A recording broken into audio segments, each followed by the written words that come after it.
To wit,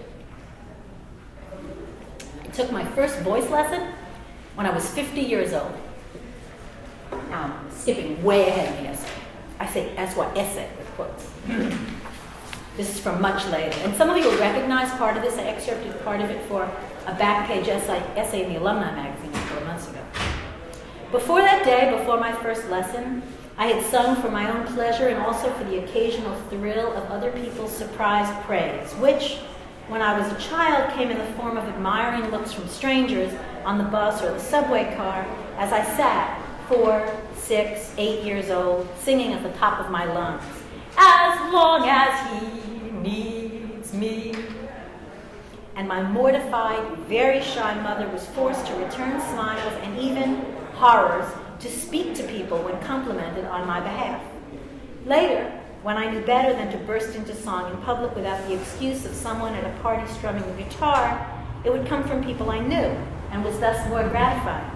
"Oh, I had no idea you had a nice voice." So, at my first lesson, my teacher had me sing my way up a scale. "Very nice," she said, and I was relieved, so it was true what I'd been told all those years. I did have a nice voice. Then she started telling me things. How to stand? You'd think I'd know by now, I thought. How to breathe? Ditto. Where to breathe from? What to do with the air once I had taken it in, and how to let it out? What my mouth and tongue and teeth might be doing if I paid them some attention? "Now, touch here," she said. You can do it too. There, right beside your ear. If you touch right here, you'll feel a little bone, and you touch right below the bone, and when you open and close your mouth, you feel a hinge opening and closing. This is one of the first things I learned about singing. Okay? Once you feel that hinge opening and closing, I did this for a long time. Okay, so she said, "Let's try this." She had me sing up the scale again, and this time because I was breathing differently and standing differently and conscious of my jaw, my mouth, my teeth, my tongue, the hinge beside my ear.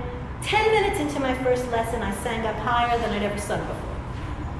I must have looked astonished because she laughed. "Now, feel your breath here," she said. "And now pull it, really tug here." Skip a page, oh my goodness. And so it went.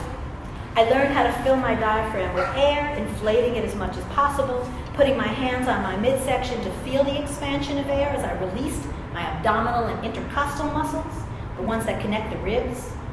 I learned how to let the breath out slowly over the course of a phrase. I learned to take in exactly the amount of air I needed for the phrase ahead and to release all of it by the phrase's end.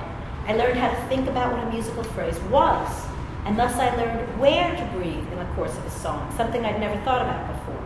But once I was taught the rules, I learned them very fast, much faster, I am proud to say, than my teacher's other students, mostly high school and college-age singers, more serious and considerably more gifted than I, but far less at ease with the concept of prepositions, clauses, and punctuation itself. "God Bless the Child" was one of the first songs she worked with me on, and so was "But Not For Me." The latter a song I'd been singing for years and thought I knew, but whereas I had always sung, "With love to lead the way, I found more clouds of gray than any Russian play could guarantee," both because I ran out of breath so often, because I didn't know how to take a breath that would carry me through, and because I'd never thought about breathing for sense, breathing as punctuation. At my first lesson, after taking in a good breath, I sang, "I found more clouds of gray than any Russian play could guarantee." And I not only sounded better, I sounded like I meant it. At the end of that first lesson, I was so exhausted I wanted to lie right down where I'd been standing and close my eyes and marvel over what had just taken place. The sounds that had come out of my mouth, things I knew that I had never known. Grace had to poke and prod me out of the studio and into our car like the 4-H kids we watched every year at the state fair, driving their poor, tired farm animals back to their pens. She was 12 then. She had also just had her first lesson. That was how I came to the voice teacher, for Grace. She'd been singing in an excellent choir for 2 years, but it had become clear that she was ready for something more, and it was the director of her choir who sent us to the voice teacher, Stephanie Henkel, who'd been her own teacher. "She's the best, hands down," the choir director told me. That was what I wanted for my daughter, always the best. I hadn't thought about myself myself at all. I hadn't thought about how for 2 years I'd been listening in at choir practice, standing just outside the open door, learning the solfege the way the children were taught to pronounce it, with pure vowel sounds, do, re, mi, fa, su, and how the sound of the kids singing Gariamas Hodie, or She's Like the Swallow in 3-part harmony, made my eyes fill. I'd lower my head so that the other waiting parents, dry-eyed, reading newspapers or chatting with each other or on cell phones, wouldn't notice. Grace noticed, though. When she came out at the end of a choir rehearsal, she'd look closely at me, cock her head. You've been crying again, Mama. Matter-of-factly, she never asked why. I never asked myself why. The sounds were beautiful, yes, but beauty, even beautiful music made by children, even beautiful music made by my own child, doesn't always make me cry. What I told myself while I was on the phone for the first time with Stephanie, making arrangements for Grace to start working with her, was that if I had to drive a half hour there and a half hour back for Grace's half-hour lesson, why not make the most of the time I'd be spending in the car? What could it hurt, I asked myself, for me to have half an hour lesson too? As an afterthought. Right before I hung up, I opened my mouth to ask Stephanie if this might be possible. But when I did, my heart began to thump. Its desire was making itself known. What could it hurt? An afterthought. I was kidding myself. I wanted this almost more than anything. I just never would have gotten it otherwise. The day we had our first lessons with Stephanie, Grace went first and I waited outside, just as I had waited outside during the year she took guitar lessons and throughout the many years of piano lessons. It was a lovely day and I sat on the grass with a book and some student stories in my hands, but I didn't read or tackle my schoolwork. I just waited. I could hear snatches of Grace's lesson, her highest notes, her laughter, bits of murmured conversation between her and Stephanie, and I felt the way I always felt hearing Grace sing.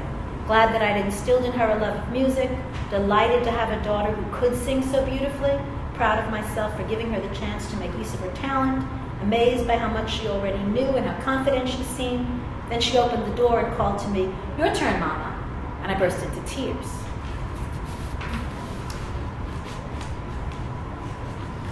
During my first weeks and months with Stephanie, my goal was simple. Concentrate, for God's sake. For those first few weeks, months, well into the whole first year, I was sure there were things I wasn't ever going to be able to keep straight, much less master, like the tricky matter of what Stephanie called the E-tongue, the position of tongue to teeth on certain words. Long E, the dreaded, certain vowels, long E, the dreaded long A, or to drop certain R's, a lucky stars above, or the way so many vowels needed to be sung differently from the way they're spoken, particularly the way I speak them, with what seems to me the mere remains of my New York accent, but people tell me remains much stronger than I can hear. But even at my most frustrated and tired, even if as I practiced, I'm a fool to want you for the 20th time in a row, even as I wondered what I was doing, why I was working so hard at this, I remained stubbornly, strangely, ecstatic about the whole undertaking. It isn't easy to explain this, and for 3 years I didn't try. I let myself off the hook, telling myself it wasn't something that needed to be explained or even described, that it was in fact indescribable. But finding words for the indescribable is supposed to be my stock in trade, and making explicable what seems to make no sense at all is why I continue to write, even on days when it seems impossible to write. Well, and there's another reason. What else would I do? Because it isn't, and this is one thing I do know, that I want to do nothing all day long for all the remaining days of my life but sing. Even if I could, even if I were good enough, even if I had my life to do over, I cannot imagine a life in which singing could be everything, or almost everything, to me, in the way writing has been. Not because singing seems to me intrinsically less valuable than writing. I can easily imagine singing to be everything to someone else, just as I understand that painting is that sort of everything to my husband. But because of my predilections, my temperament, my fixation, I am by nature, by definition, someone who makes language out of thoughts, ideas, insights, emotion, observations, what I know, what I see, what I hear, everything. Finding the right words for me is not just a pleasure or a habit or even a vocation. It seems to be what makes me myself, which is one reason that ecstasy is a curious word, a curious feeling for me to invoke when I describe learning to sing. It makes it sound as if learning to sing was something I've been waiting all my life for. Makes it sound like falling in love or discovering my life's work. Happiness at last. but I was happy already. Happy in love and work, which we have been told, I know I've heard it again and again, Freud himself described as the two cornerstones of happiness. What Freud actually said in 1930's Civilization and Its Discontent was that love and necessity were the cornerstones of society, a twofold foundation, the compulsion to work, created by external necessity, and the power of love, which is a very different formulation than the one suggested, it turns out, by Erik Erikson, extrapolating from Freud. The formula I prefer is one proposed by the writer Julian Barnes, who, in what may be another game of literary telephone, since it appears nowhere except in Barnes's novel, Flaubert's Parrot, offers, as Flaubert's own, the maxim, the secret of happiness is to be happy already.